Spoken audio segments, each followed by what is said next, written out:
오늘 제목은 한빵에 참여한 자들. 한빵 그럼 우리가 성찬식을 생각하게 되죠. 성찬식을 우리가 한 달에 한 번씩 하게 돼 있는데 그때마다 우리가 무슨 일을 하는 것인지 그리고 그런 생각이 우리 안에 늘 인식되어져야 되겠습니다. 베드로후서 1장 4절 말씀 같이 읽겠습니다. 이로써 그 보배롭고 지극히 큰 약속을 우리에게 주사 이 약속으로 말미암아 너희가 전욕 때문에 세상에서 썩어질 것을 피하여 신성한 성품에 참여하는 자가 되게 하려 하셨느니라. 그래서 하나님께서 우리에게 생명과 경건에 속한 모든 것을 주셔서 이제 우리가 그분의 성품에 참여해서 이 땅 안에서 썩어질 것들을 피해서 우리가 그분의 신성한 성품으로 이 땅에 예수님이 마치 이 땅에 오셨을 때 같이 우리가 바로 우리 세계에서 그렇게 하나님을 나타내고 그렇게 하나님의 온전하심을 드러내는 그런 삶을 살기를 기대하십니다. 같이 읽겠습니다. 요한복음 6장 32절 33절을 보면 예수님이 유대인들에게 이렇게 대답하신 대목이 나옵니다. 모세가 너희에게 하늘로부터 떡을 준 것이 아니라 내 아버지께서 너희에게 하늘로부터 참떡을 주시나니 하나님의 떡은 하늘에서 내려 세상에 생명을 주는 것이니라. 예수님은 요한복음 6장 49절 50절에서는 다음과 같이 강조해서 말씀하셨습니다. 너희 조상들은 광야에서 만나를 먹었어도 죽었거니와 이는 하늘에서 내려오는 떡이니 사람으로 하여금 먹고 죽지 아니하게 하려는 것이니라. 여기에서 예수님은 그분 자신에 대해 말씀하셨던 것입니다. 그분이 바로 산 떡입니다. 하나님의 말씀은 하늘로부터 내려온 산 빵이요 육신이 되신 말씀입니다.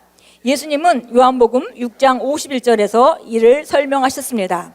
예수님은 나는 하늘에서 내려온 살아있는 떡이니 사람이 이 떡을 먹으면 영생하리라. 내가 줄 떡은 곧 세상의 생명을 위한 내 살이니라 라고 말씀하셨습니다. 그러나 고린도전서 10장 17절은 아주 강력한 것을 제시해 줍니다. 빵이 하나므로 우리가 여럿일지라도 한 몸입니다. 그것은 우리가 모두 그 한 덩이의 빵을 나누어 먹기 때문입니다. 우리가 예수님과 더불어 한 빵이라는 말은 우리도 예수님과 같은 생명을 지니고 있다는 뜻입니다. 이는 예수님이 육신이 되신 말씀이시듯이 우리도 말씀으로 태어났기 때문입니다. 골로새서 1장 18절은 말씀합니다. 그리스도는 몸인 교회의 머리시라. 몸에 있는 생명은 머리에 있는 생명과 다르지 않습니다. 머리와 몸은 같은 생명을 공유합니다. 베드로후서 1장 4절이 우리에게 하나님과 같은 부류의 존재라고 말씀하고 있는 것은 당연합니다.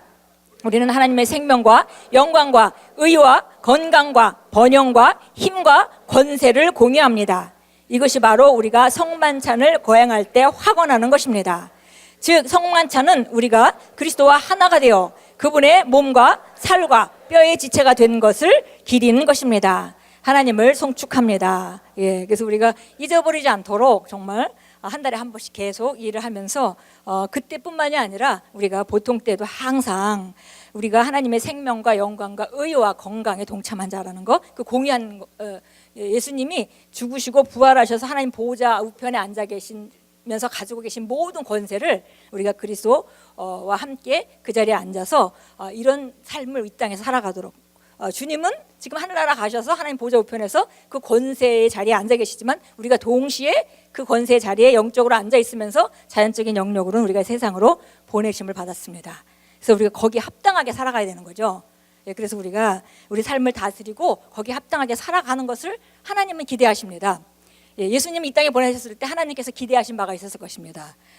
그리고 예수님은 그 일을 잘 수행하시고 그리고 이제 하늘나라로 가셨습니다. 이제 그리스도의 몸인 우리가 교회가 우리 한 사람 한 사람이 예수님이 이 땅에서 하시던 일을 연장해서 자기 세계에서 고유하게 자기만의 색깔을 가지고 바로 그리스도께 양보된 삶을 살아갈 때 우리는 바로 예수님이 이 땅에서 어떠하셨듯이 우리가 그렇게 이 땅에 살아가게 됩니다. 고린도전서 6장 17절에 그러나 주와 결합하는 자는 한 영이라 이렇게 말씀했고요. 에베소 5장 30절에서는 우리는 그의 몸과 그분의 살과 그의 뼈들에 속한 지체들이라 이렇게 말했습니다. 그리고 우리가 잘 아는 요한일서 4장 17절은 그분이 어떠하시듯이 우리가 이 땅에서 이 세상에서 그러한 자이다 이렇게 말했습니다.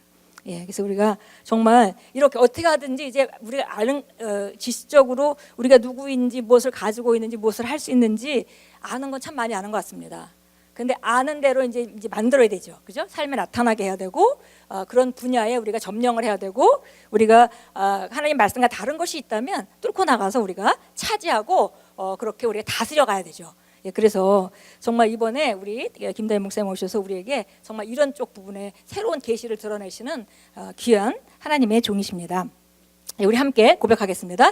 그리스도는 나의 생명입니다. 그분 안에서 나는 살고 움직이며 존재합니다. 나는 그분의 몸과 살과 뼈의 지체입니다. 나는 그분의 생명과 의와 영광과 번영과 건강과 통치에 참여한 자입니다. 하나님의 생명과 본성이 내 안에서 역사함으로 나는 항상 이기며 하는 모든 일에서 번영합니다. 할렐루야. 우리 다시 한번 고백합니다. 그리스도는 나의 생명입니다. 그분 안에서 나는 살고 움직이며 존재합니다. 나는 그분의 몸과 살과 뼈의 지체입니다. 나는 그분의 생명과 의와 영광과 번영과 건강과 통치에 참여한 자입니다. 하나님의 생명과 본성이 내 안에 역사함으로 나는 항상 이기며 하는 모든 일에서 번영합니다. 할렐루야. 예, 우리 일어나서 함께 기도하겠습니다.